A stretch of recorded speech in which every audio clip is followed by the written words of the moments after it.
Il révéla aussi concernant Abu Talib, tu ne guides pas, ô Mohammed, celui que tu aimes, mais c'est Allah qui guide qui il veut. Allah tabaraka wa ta'ala affirme que le prophète sallallahu alayhi wa sallam aimait Abu Talib.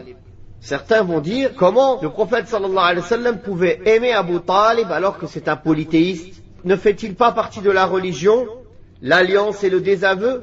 Aimer pour Allah et détester pour Allah? Alors la réponse est très simple. Il y a une différence entre l'amour religieux et la haine religieuse, et l'amour naturel et la haine naturelle. L'amour religieux et l'alliance religieuse, elle se fait sur la foi. Et la haine religieuse et le désaveu religieux, elle se fait au nom de la foi. Donc le croyant, il aime pour Allah, il déteste pour Allah d'une manière religieuse. Mais il peut naturellement aimer ses parents mécréants qui sont bons envers lui, du fait du lien de parenté qu'il y a entre eux. N'est-ce pas que Allah tabaraka wa ta'ala a autorisé à un croyant musulman de se marier avec une mécréante juive ou chrétienne avec certaines conditions, si elle est chaste dans un pays musulman? Ça, c'est pas dans le Coran la condition du pays musulman, mais les savants l'ont énoncé, car sinon on a peur pour les enfants qu'ils finissent chrétiens ou juifs ou laïcs ou je ne sais quoi si c'est pas dans un pays musulman. Donc sans aucun doute une personne, il va aimer sa femme. Comment? Cette femme, elle est juive ou chrétienne, elle est kafira, elle est mécréante, mais c'est un amour naturel, ce n'est pas l'amour religieux, ce n'est pas l'alliance religieuse. De même, le prophète sallallahu alayhi wa sallam avait